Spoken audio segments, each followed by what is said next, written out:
The federal government has vowed to find kidnapped victims, but says that it will not pay ransom for any kidnapped victims.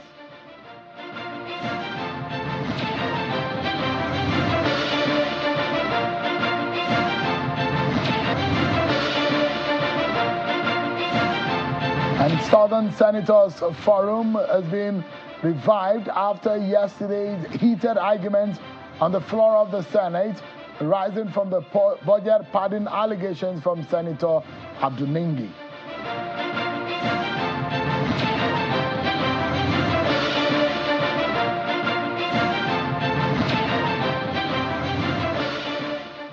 Hello everyone, you're welcome to the program. This is Politics Today, live on Channels Television. I'm Sean Kimbalo, your host in Lagos.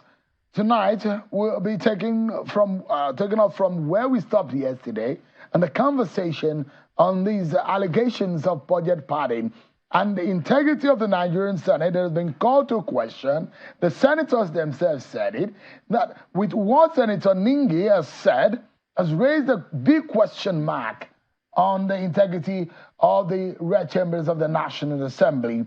But, you know, in all of these heated engagement, one thing that was said by the leader of the House, Senator Opeyemi Bamidele, is quite interesting, which has caught the attention of a lot of people, perhaps talking about ethnic politics and how they needed to support, and the fact that what has been an opposition against the leadership of the Senate whenever a southern person is in charge.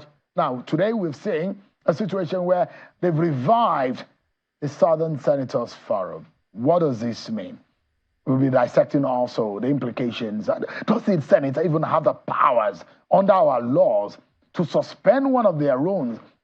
There are judgments of court to say, no, they cannot. It is unconstitutional. You cannot remove a representative of the people from the people's chamber. They do not have the powers. That is what the law is saying. And there's no law, no court of Nigeria that has taken, rule over that particular judgment. And we can see in different cases. Dino Melaye case is there. The issue, the case of Senator Ovioma Agege is also there. We're dissecting all of these issues. This budget padding matter. What are the lessons to learn? What the president said today as for the ransom and being payment for ransom. What does this mean? We'll be dissecting all of these tonight. Interesting conversation. It promises to be. Stick around, everyone. But first, let me show you some of your political roundup stories.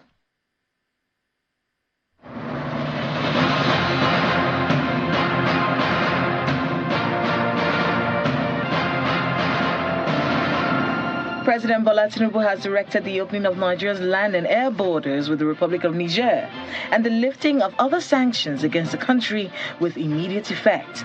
According to a statement by the Special Advisor to the President on Media and Publicity, Ajuri Ngelale, the directive is in compliance with the decision of the ECOWAS Authority of Heads of State and Government at its extraordinary summit on February the 24th, 2024 in Abuja. The governor of Bauchi State, Bala Mohammed, has expressed his support for Senator Abdul Ningi in the wake of his suspension by the Senate. Governor Mohammed commends Ningi for his commitment to being the voice of opposition and for his courageous pursuit of truth.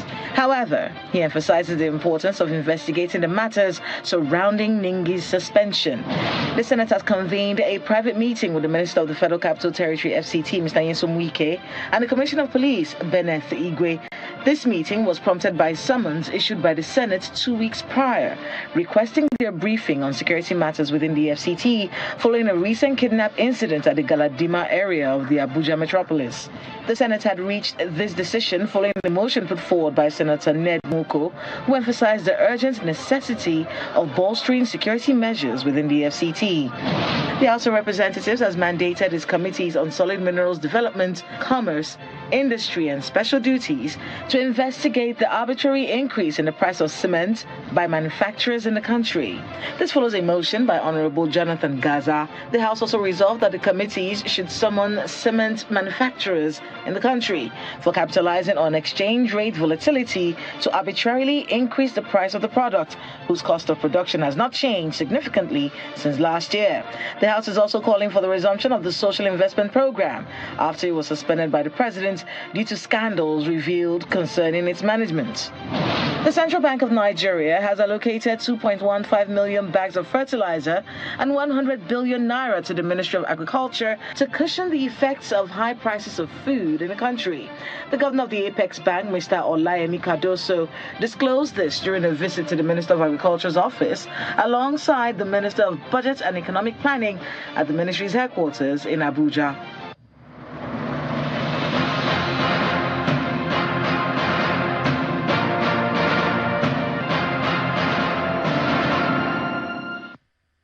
Thank you so much, everyone. Let's get started, shall we? So President Bola Tinubu says no ransom will be paid for the rescue of the children abducted from Kuriga in Kaduna State. The president said that these today at the Federal Executive Council meeting, which held at the presidential villa in Abuja. The Minister of Information and National Orientation, Mr. Mohammed Idris, briefed State House correspondents after the FEC meeting, saying the president also reiterated his directive to the defense team to ensure that the children are rescued and brought back safely to their homes. Take a listen to the minister. But it is true that some of these are happening. We have seen what has happened in Kaduna, in Maiduguri, in Borno State rather, and then in Sokoto. Mr. President has said that this is an unacceptable situation. He's not going to, the government will not condone abductions or kidnappings or any kind of criminality in that direction. We're seeing, of course, this happen, and government is taking very proactive steps, first to mitigate that and also to stop the spread of this apparent, we are seeing some kind of movement by, the more the security agencies are also hitting these targets, the targets of criminals, the more they are pushed to also getting some soft targets. But government is not taking any excuses. The president has directed that security agencies must, as a matter of urgency, ensure that these children and all those who have been kidnapped are brought back in safety, and also in the process to ensure that not a dime is paid for ransom. We'll touch on that. We will make it a focus tonight on the program also. But let's get to the Senate, where the politics is actually getting heated. Barely 24 hours after a dramatic plenary culminating into the suspension of the chairman of the Northern Senators Forum, Senator Abdul Ningi, Southern senators have now revived their own forum, electing Senator Adetokunbo Abiru, representing Lagos East, as their chairman. Inauguration of Mr. Abiru will replace the Senate leader, Obayemi Bamidele, as well as the vice chairman, Senator Victor Ume, representing Anambra, comes 9 months after commencement of the 10th Senate. The 51 senators from the 17 southern states who met today to revive the forum also elected 6 executives under Abiru's chairmanship. Senator Bamidele says that, like the Northern Forum, the Southern Forum is not new but has been in existence since the 9th Senate, explaining that he was unable to provide the required leadership because of his new role as a Senate Majority Leader. Meanwhile, the newly appointed leader of the Southern Senators Forum, Senator Abiru, has promised that the forum would serve as a cohesive tool to foster healthy discussions and analyses of national issues and work with the Northern Senators Forum to advance the country's fortunes.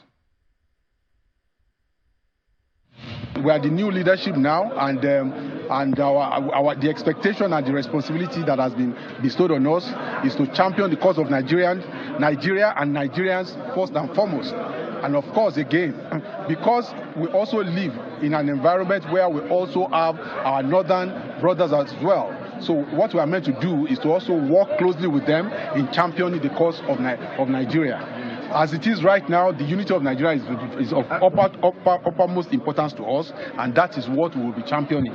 So all of our interests must be aligned, both from the southern end and from the northern end. So for now, there won't be much to really speak to, but as we take on this responsibility, my team and I, we will work together and come out very quickly with some of the plans that we have ahead. But of course, you can be rest assured that it is for the larger purpose of the larger Nigeria. All right then.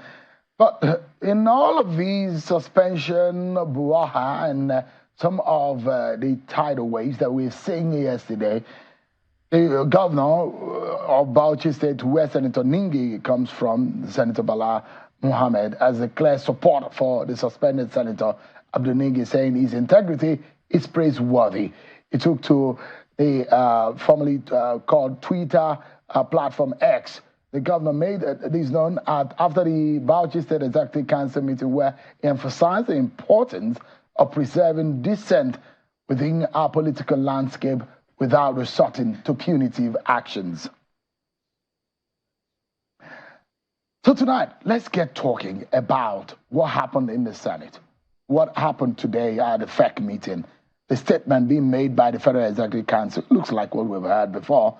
How the government says it will fight insecurity, bring back those who have been kidnapped. It's been how many days now since the Kurega students were kidnapped from their schools and left parents in disarray over the loss of their children into the hands of these wicked and criminal elements. Tonight we'll be speaking with a former chair of the Senate Committee on the Army and the Chief Whip of the Nigerian Senate, Senator Ali Ndume, who joins us live here in our Abuja studio. I meant to say Abuja earlier when I said Lagos. Senator Ali Ndume, thank you so much indeed for joining us tonight. Thank you. What do you make of the statement of the federal government that they said they would not pay ransom? Perhaps there is a background to the fact that there was a time in this country where there was a negotiation between the federal government and negotiators to rescue kidnapped victims. Maybe that was the background when this government says on his own stance is that no ransom, no negotiation of that nature with kidnappers or bandits. I personally support the position of Mr. President and by extension the federal government. But that decision should be taken and backed with action. What I mean is I still believe, Sheung, that if we are serious, these bandits are in Nigeria, they are not anywhere. And these bandits can be traced overnight. Maybe they are still within the bushes and the forests of Kaduna Definitely, State. they are not outside the country. I'm even saying maybe they're within the bushes of Kaduna State it's where possible. They kidnap the students. So and now that the president have given them a serious marching order, I'm sure the results will be out. When bandits kidnapped and killed legislative aides to one of our senators, and I must commend my friend, the FCT minister. He put a bounty on the head of the two kidnappers, and then they are now history because he, succeeded in arresting them and then bringing them to justice. So the government can do that, and I think that is all I can say about that. Is anything working at all in terms of what we have put on the ground within the defense, the intelligence community, and the security architecture of this country? Is it working? Because we saw what happened in Sokoto, we saw what happened in Borno, we saw what happened in Kaduna, and all of these are pointing to the fact that people are being kidnapped from their homes, their schools, and days after, we have not heard anything about it. It's working, but we have not gotten to where we want. And that is, as in those days, you don't hear or talk about kidnapping, armed robbery, and all that. We have not gotten there yet, but with the determination I see in this government, and of course, putting what is required, I always say we require team. Training, equipment, motivation of the security agencies. If you do that, we still don't, I repeat, we still don't have trained security personnel on ground. We still don't have enough equipment on ground. Our security agencies are not motivated and they are not armed in terms of ammunition, and even in ammunition. But we thought in this budget, it's the highest we've seen in the last cycle. That is why you have the problem. In fact, if I'm in the position of the CNC and Mr. President, I will give the security agencies a blank check, but I'd want security back. Blank checks. CBN, when they need money, write it. And are we going to spend to get this security back? More than the 27 trillion we have spent without knowing for what. And so the question one we ask you is that it's cost a lot of money to keep your constituency, Borno State, for example, safe. Has it worked all over the years? Has it worked? Especially in the north. It has worked. Borno State, my village, I have to go through, I mean, before coming of Buhari government, that is in 2015. The airport was closed. We don't have light. We don't have communication. We don't have anything. And our people are not even accessible. Those that were trapped in the enclaves, Boko Haram had the audacity to declare my own town and local government as their caliphate headquarters. And if I had to go that after the Nigerian army chased them away, I had to go to Yola. Then army helicopter would take me, an Air Force helicopter would take me to Goza to land in order to see our people. But these days, I drive to Goza from Maiduguri or anywhere. You can go to Goza from Yola. You can Mubi, Adama. You can go to Goza from Maiduguri now without escort. But not in the night anyway, because there are still small black spots. Normally, in case the issue of terrorism and security, they will always strike back as long as you do not finish them completely. And that is also a difficult thing. It takes time. But this government being so determined, I think we are getting there. Are we? Yeah, we are getting there. What would you say that you are doing, this government is doing, that looks like we are achieving something? Even what the president said today is something. That he will not do this, he will do that. That is something. At one time, nobody is talking anyway. And nobody is taking a position. The president has now taken a position. He has given a marching order to the security and service chiefs. Most of them, I learn now, are in Kaduna in order to be on ground to make sure that they get those children. As the one in Kaduna was happening, Senator, we heard about the one in Sokoto and the one in Borno. Yeah. I mean, if you focus your attention, the perpetrators are in some other places. I mean, what do we need? When do we expect or hope to see the end of this kind of... We are repeating this now. I say as long as we don't put enough boots on ground, equip our people, and make sure that we motivate them to do their job very well. Your party promised and campaigned. You see, don't bring just politics. Just a moment. No, please. No. This is not don't politics. Just hold on, Senator. Let me ask my question, please, sir. The question is that if a particular party who is coming into power promised the people something, we have to ask. At the campaign, your party said that they're going to employ more people into the military, into the police. And that's the question I'm asking, Senator. That is not something... That's what your party promised. Wait, they are doing that already. But it's not something that you say, okay, everybody should report to so-so point and join the army. No, there's a process.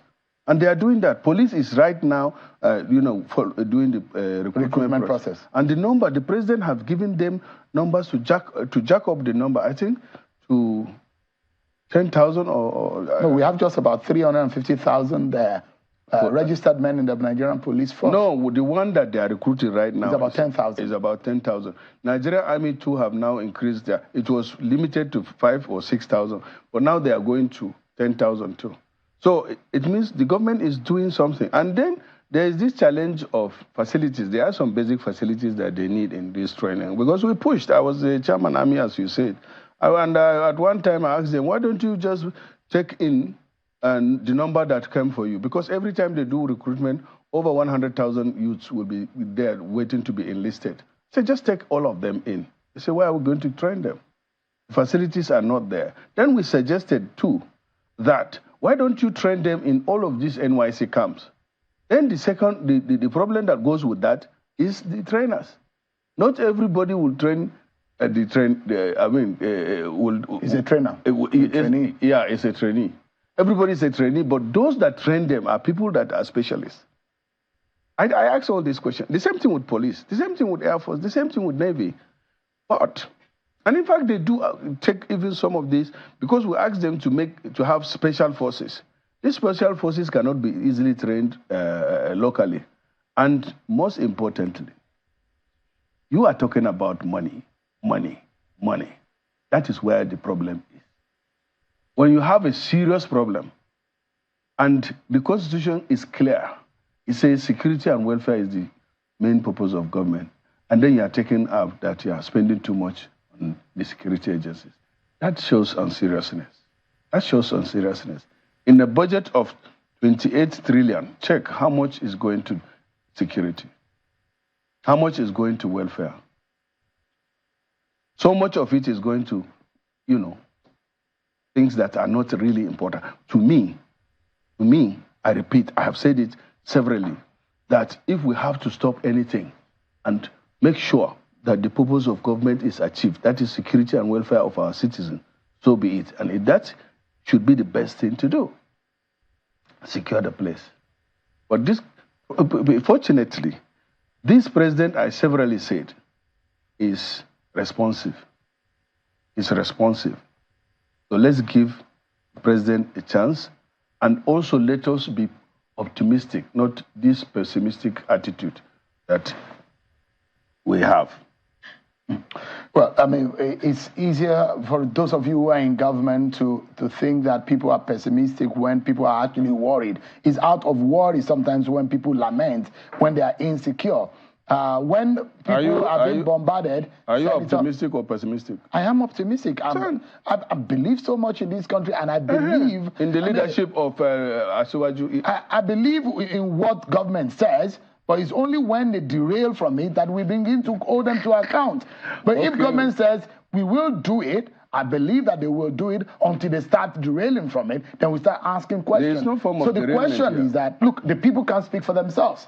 So the media, the onus is on the media to do the job that is enshrined in the Constitution for them to do. And that's why we are having this conversation. For those of you who are in power by privilege.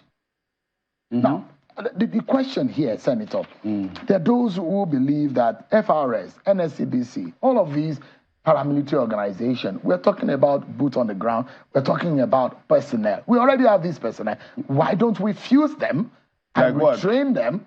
People are saying FRSC, the role of FRSC is captured already in the police. NSCDC, is, their roles are sometimes duplicated in the police. That's why we even say ICPC, EFCC, their roles are also captured in the police. There's nothing EFCC can do that the police may not be able to do. There's this duplication of duties and effort. Do you think in that regard too? Yeah, I think so.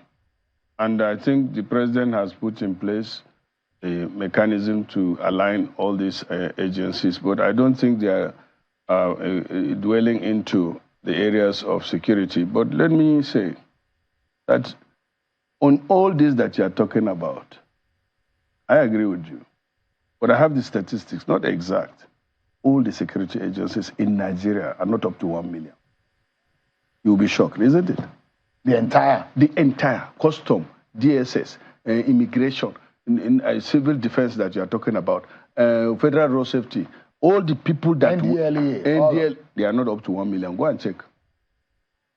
Are we serious? What number do you think is right if you are talking about securing this country? There is a United Nations standard for all this. The ratio of citizens to the police? Yes, like police now, let me give you an example. Egypt has about 100 million population. They have 1 million police or more. Now, they have 500,000 army, not the Air Force. They have number of their Air Force, they have number of Navy. That is Egypt, that is half of our population. But here in Nigeria, the Nigerian army, I think they are just 230 or so. The Nigerian police are 300 and something, not up to 400. So, well, I mean, so you can now understand why I say this need to have more boots on the ground. Like yesterday, it has to happen now. Do you believe in the state police concept? No. You don't agree with it? That is my personal law. No. We are saying that we don't have enough police. Have enough police, then create, if you have, as they have it now, we have zonal police, whatever. You have more zonal police, central training. And then the other agencies that you have in the state, if you have state security, maybe in the next years, but now with this, we cannot manage it. Because the UN will tell you 1 police officer to 450 citizens. Yes. But in Nigeria, I think it's up to 4,000 citizens or more. but the question so why, no, you are derailing small. Add more number. Let's have like 2 million police. 2 million police. Let's have like, army, because it's interventionist organization and we are not anticipating war, you can go up, jack them up to 500,000, and then you have 1 million or 2 million police or 1.5 million police. They will be policing everywhere. All these things will not happen.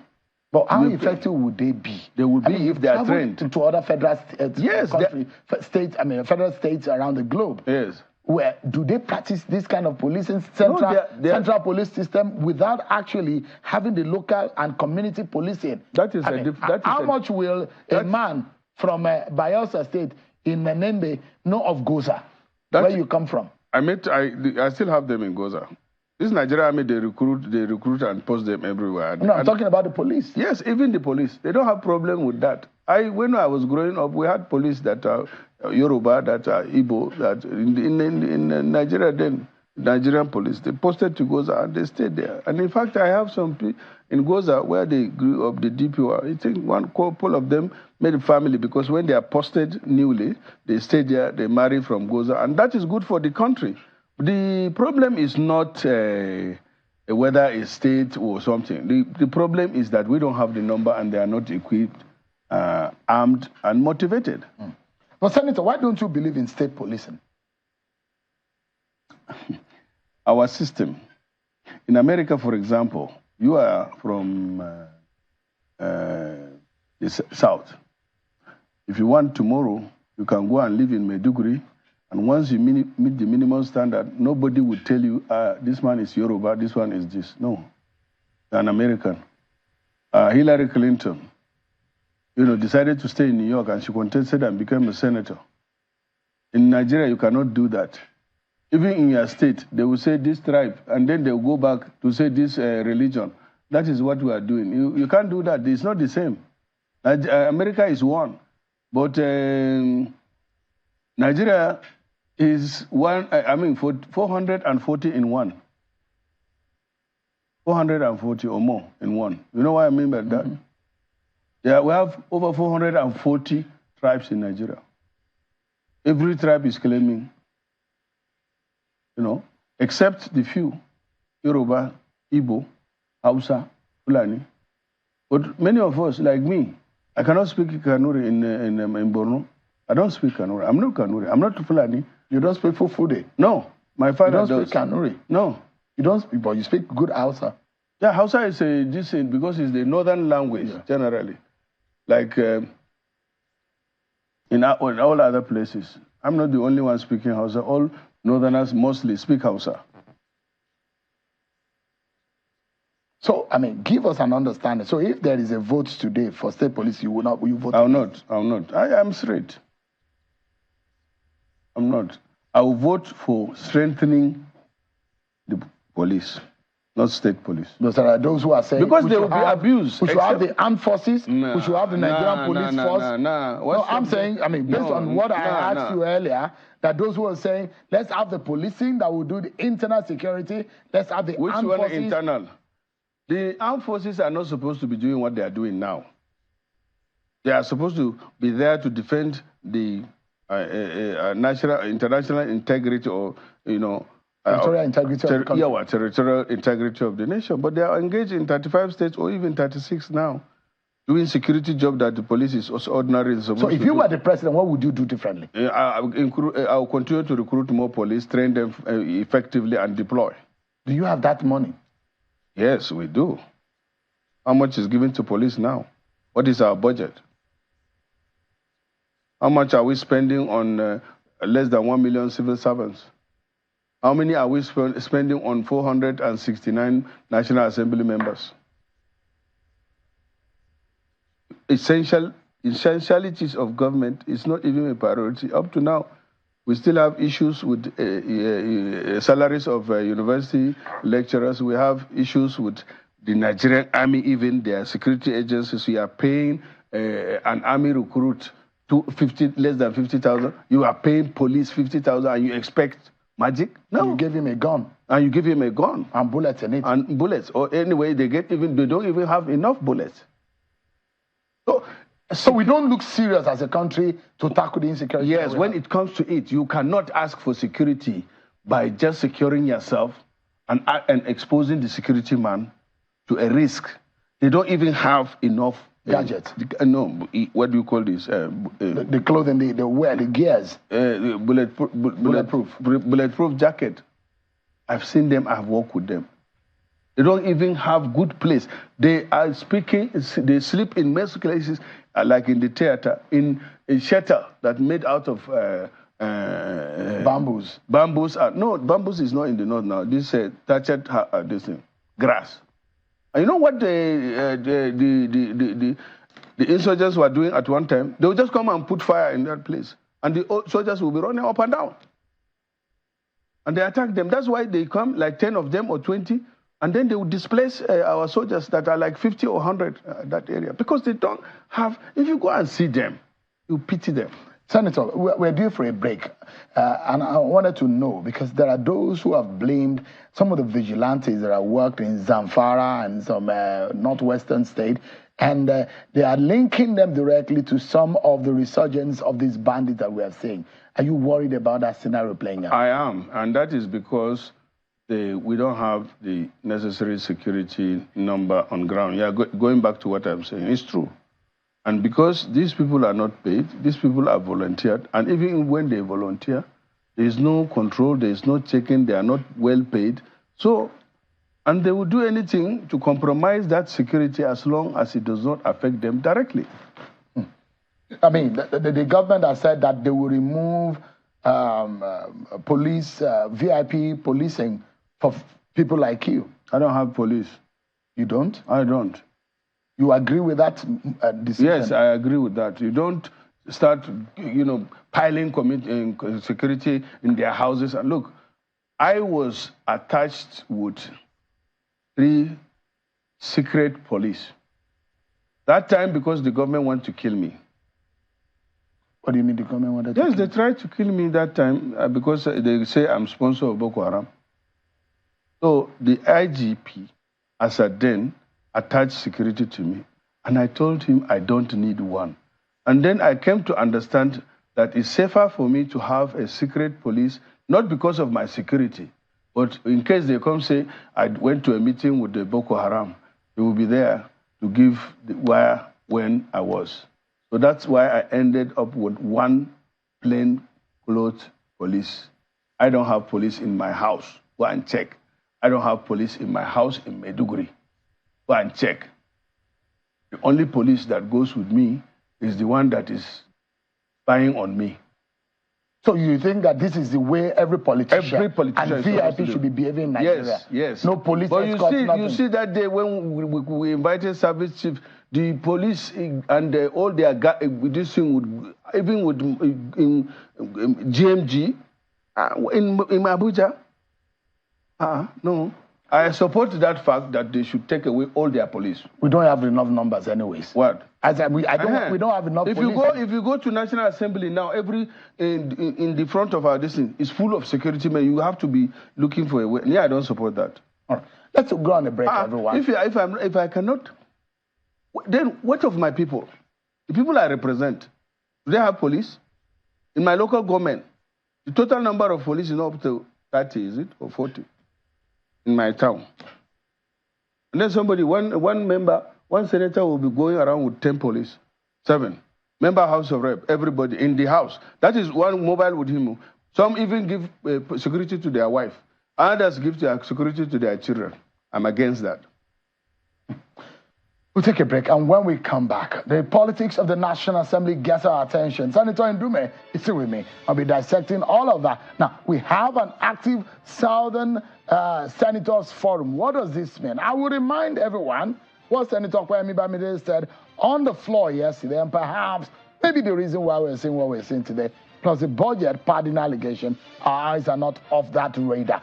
We'll be putting attention on that one. We'll be asking Senator Ndume here and what he and his colleagues, whether Senator Ndume also got 500 million worth of constituency project in Borno, in Goza, where he comes from. We'll be right back after this break, everyone. Join us again. Now, all of us like to chop better food. Food where they make body tranga and vegetables wey fresh like say tomorrow not day. We want make the chocolate sweet the way we go like am. No cubes. Now it be the secret. Dem make am with correct ingredients like chicken, parsley, garlic, plenty iron corn full and palm to make your chocolate palm bar for you. Come the sweet well. Now it be the cocoa. Make we carry salute, throw away give no. Change your world by changing waiting to your plate. Madonna University, Nigeria invites you to her Silver Jubilee celebration. It is the first private and Catholic university in Nigeria. As a build-up, it will be hosting the IFCU conference from the 17th to the 19th of March 2024 at 9 a.m. daily. The grand finale for the Silver Jubilee celebration will hold on the 20th of March 2024 at 9 a.m. All events will hold at the University Auditorium of Madonna University, Elele, River State. Special guest of honor, His Excellency President Bola Ahmed Tinubu, GCFR, President of the Federal Republic of Nigeria. Distinguished Speaker and Guest of Honor, Right Honorable Benjamin Kalu, Deputy Speaker of House of Representatives. Keynote Speaker, Most Reverend Matthew Hassan Huka, Catholic Bishop of Sokoto Diocese. Host, Very Reverend Father Professor EMP Ede, Founder and Chancellor, Madonna University, Nigeria. Highlights for the event will be book launch, paper presentation, and awards. Madonna University, Nigeria Silver Jubilee Celebration, a university with a difference. Before entering to the university, ask myself one question. What does education mean to me? Education is a tool to shape my future, fostering critical thinking and problem-solving skills. Philomar University City Campus, Maitama Abuja, is now open. Visit www.philomat.edu.ng to get started. Do you know that you can now print all your essential items for events without even having to leave your home? It's the Cash Prints Combo Deal for all events. Yes! Weddings, conferences, birthdays, burials, etc. Starting from 495,000 Naira only. You get 50 invites, 50 A2 size posters, 50 16-page brochures, 1 large backdrop banner, 1 roll-up banner, 50 jotters with pens, and 50 souvenir carrier bags. Whatever event you're planning, we can adjust to your budget and quantities. Just send your pictures and other information through WhatsApp, and we shall send a design for your approval. Approve your design, and we will produce with super high-quality digital print technology. We can even arrange delivery to your location. Call us now on 0913-156-5016 or 0812-794-9323 or visit our social media pages. Casprints, digital printing at super speed.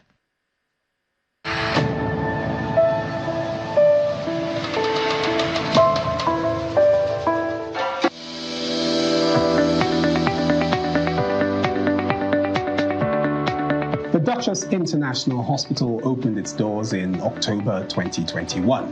The mission of the hospital is to reverse medical tourism by delivering the highest standards of care, using the most advanced technology and treatments to give our customers the fastest, most convenient access to the best medical expertise available anywhere in the world. Our objective is to provide precisely that level of service that will encourage individuals to remain in this country and receive the level of healthcare that they require, and to provide that access, of course, at a reasonable and affordable rate. We take particular care here at the Duchess to bring together a combination of the brightest and the best locally, as well as Nigerians in the diaspora who are interested in returning either physically or virtually to do very good work at a very high standard for the benefit of our patients here in this country. The good thing is that we have all international expertise here, all international facilities here, international people working here. Diaspora of Nigeria, which had gone abroad, those people are coming back in with all the knowledge that we've exchanged all across the world, the best practices, the governance mechanism, the clinical governance piece. Everything is coming together in a space which was considered not great in terms of the availability of healthcare.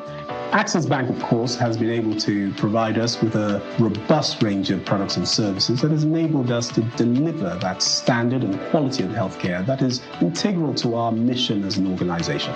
The sheer range of expertise and financial resources they bring to the table as one of the leading banks in Africa has been incredibly significant in supporting us right from inception, and we look forward to sustaining our relationship with them for many more years to come.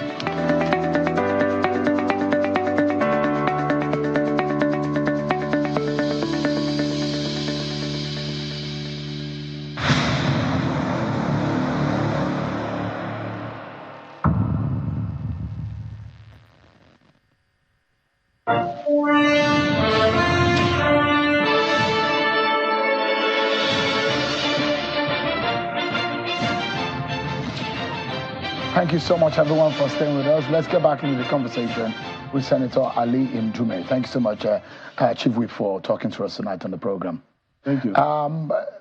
Yesterday, you and your colleagues suspended Senator Abdul from Bauchi, but you realize that that was an illegal decision by you and your colleagues, isn't it?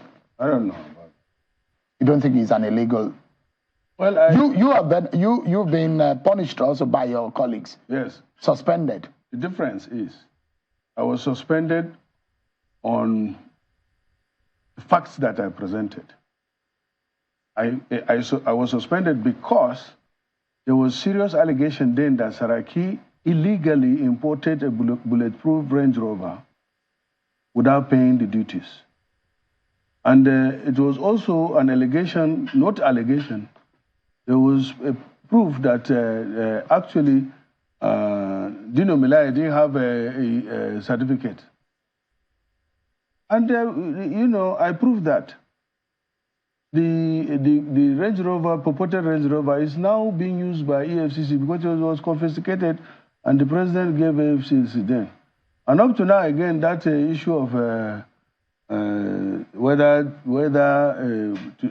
Dino completed university or not is something that is in the public domain now, debate and all that.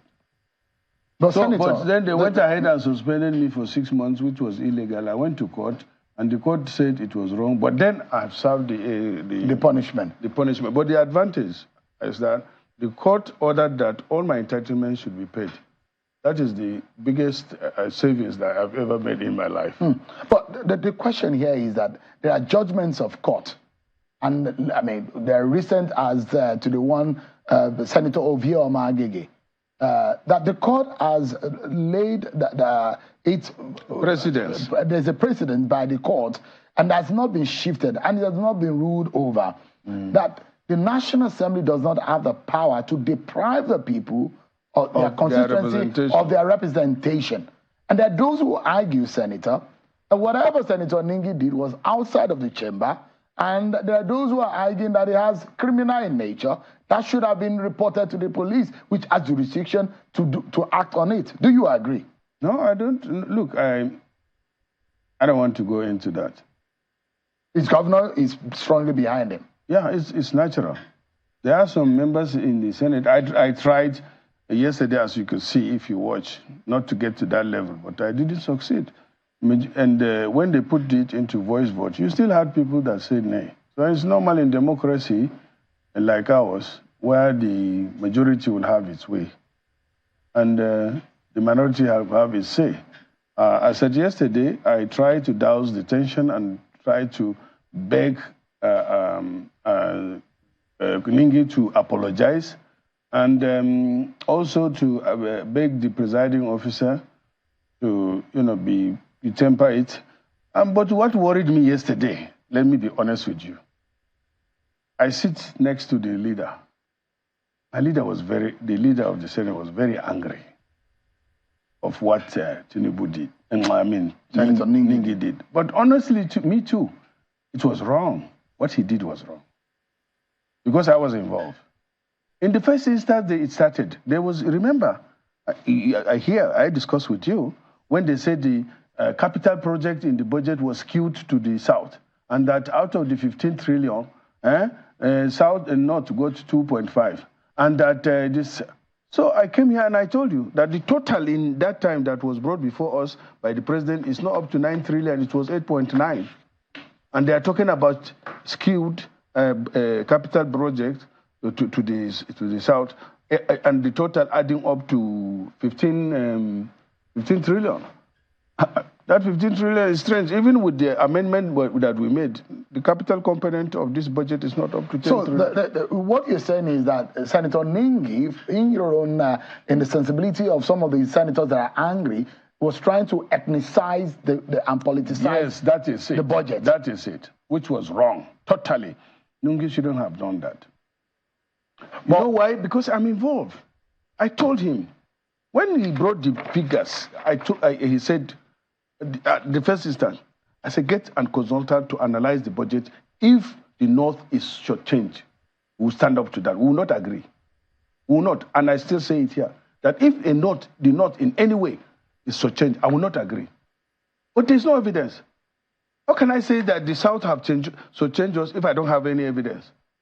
I am the vice chairman of appropriation in the Senate. And we, the Northerners, as you see, the Southern senators are 51, we are 58. And I believe that every senator from the North is patriotic. He cares for his zone and the North. And it's normal.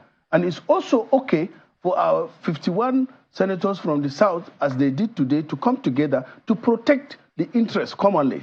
There's nothing wrong with that. But then I cannot accuse the South. It's wrong. I am an adult. Not an adult, getting to an old man, 64 years old, a senator.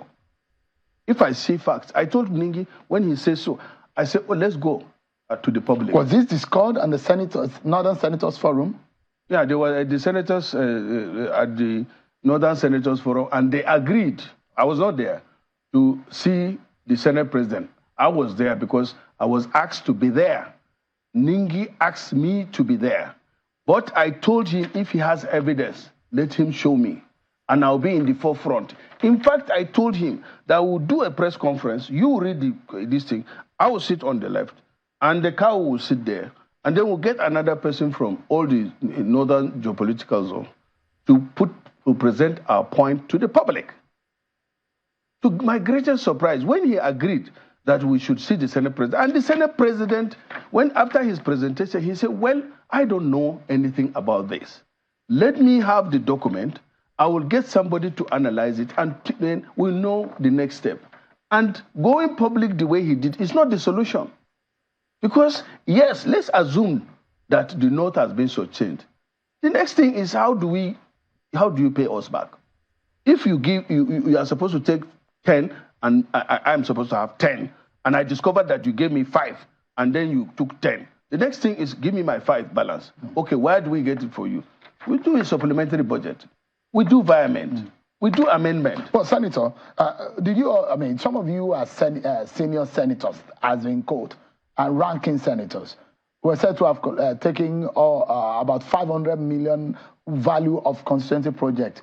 How many did you get? How much did you get? Let me tell you about that, and that is what I want to address the public here, so that they get enlightened about it. This constituency project is not a new thing. In America, you stayed in America, you know, in the American politics, they call it pork barrel. Pork barrel. Mm-hmm. In fact, their own is worse than our own, if it is by that standard. Because of the involvement of the lawmakers? Yes, the lawmaker, if you give him, they allocate funds for him, he decides what to do with that money in his constituency. And is given to them discretionarily. Not the same. If you are an APC, you get more. If you are a Republican, and now in Nigeria, for example, in this thing, right now, it's Democrats that has the majority.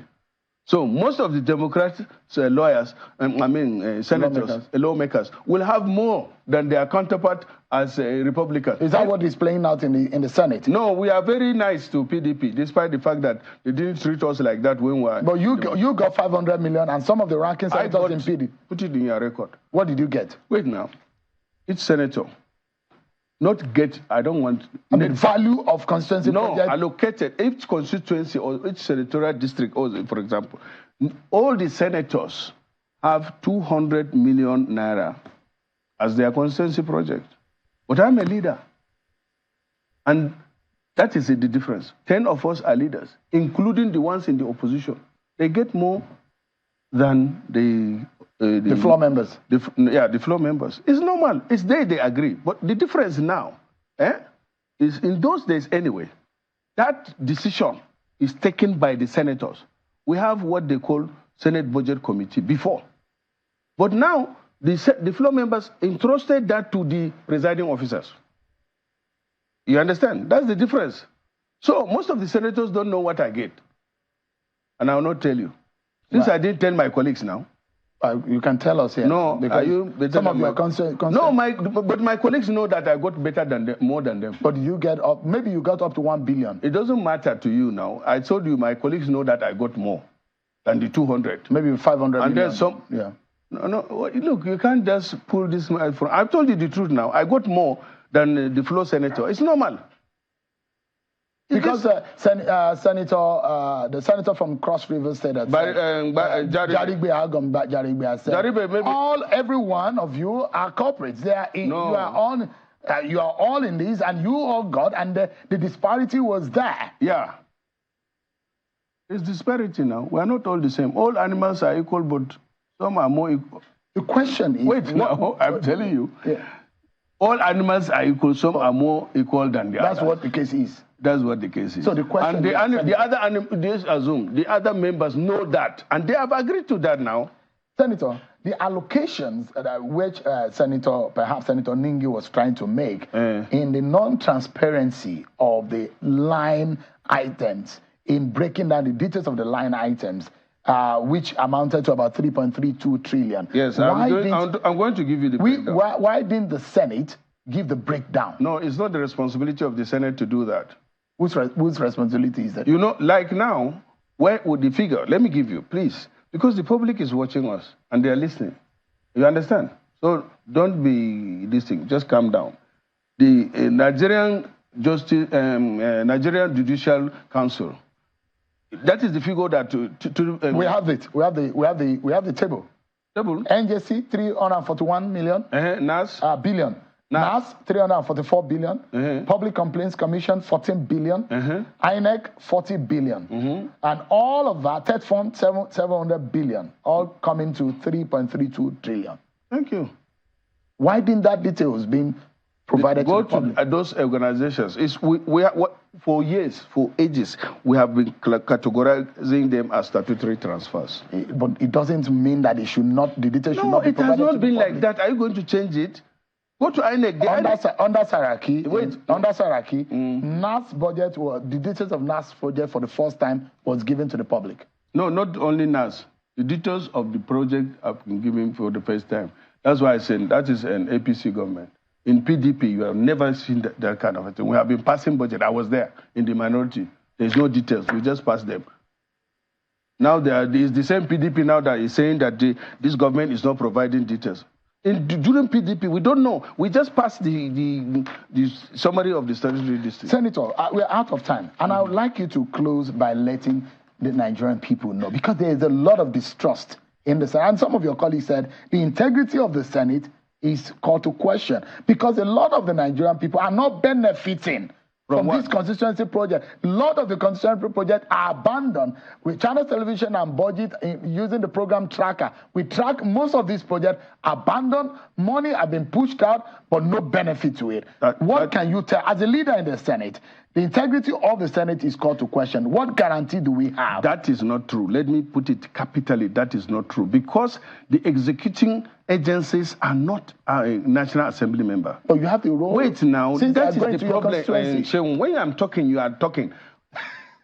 I mean, when you ask your question, keep quiet so that... But Senator, when I do not agree with you, I have to cut it. No, but when... So that we can get clarity. How can you ask me? Let me finish before you say that one is a lie. Go ahead. Me, for example, I've been given like the amount allocated to me for my constituency project. And then now it will be domiciled in various ministries. It is that ministry that is responsible for the execution. It is that ministry that selects the contractors. Ndume will only sign on to it when that project is completed. During Saraziki's regime, only 40%, as Pabio mentioned, was executed because it was only funded 40%. But go and check the records. During the Buhari administration, after the arm allowance tenureship as a Senate president, the Constituency project was 100% funded, and therefore they are completed. So all these abandoned projects that you see, go and ask the contractor, and the contractor will tell you that he has not been paid. Senator, we need to go. But thank you so much, Senator Ali Ndume. I appreciate your time tonight on the program. Okay, thank you, Senator Seun. So I'm the 110th senator, the one that puts you guys in check. Thank you so much indeed for coming. That's our show for today, everyone. I'm Sean Okimale. Bye-bye.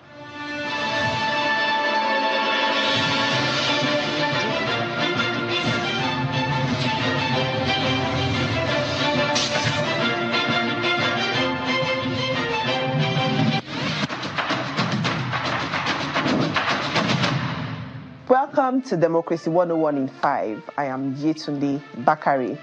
Here we learn about our rights and responsibilities as citizens in a democratic society.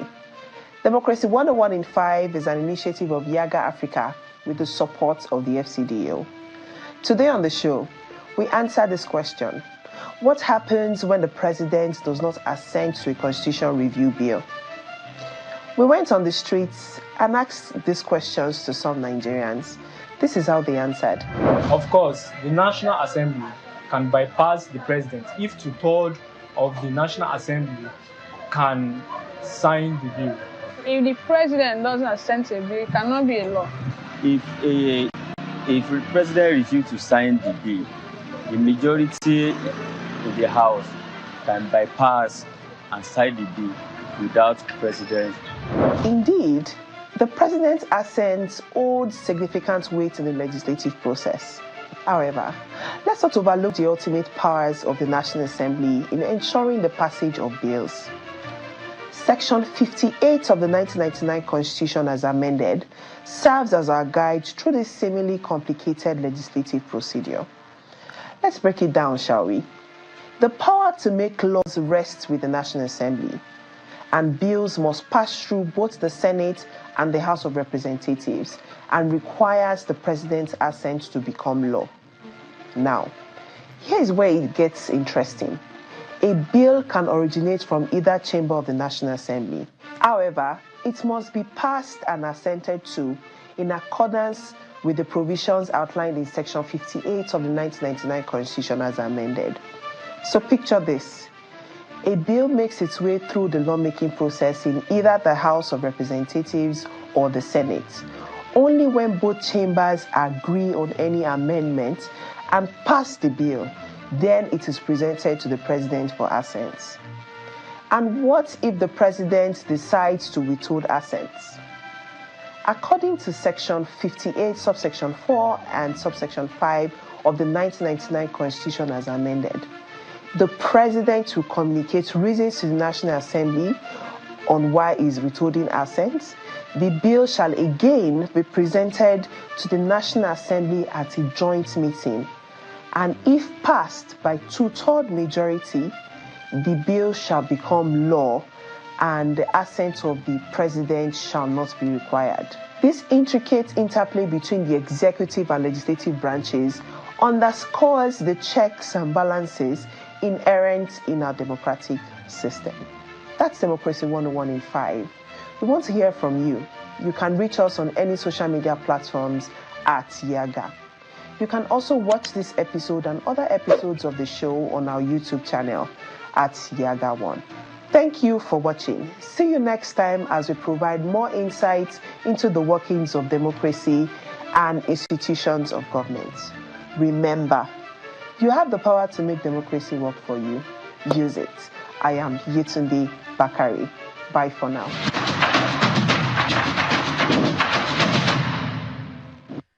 It's time to get stepping, because if you upgrade your DSTV subscription now, we'll step you up to an even higher package. Respect that. Upgrade now and step up to even more action. step up to more football. Step up to more local drama. Step up to more fun and get more than you pay for. Upgrade now and get boosted to the next package at no extra cost. Visit your multi-choice branch or agent and upgrade to step up and get boosted.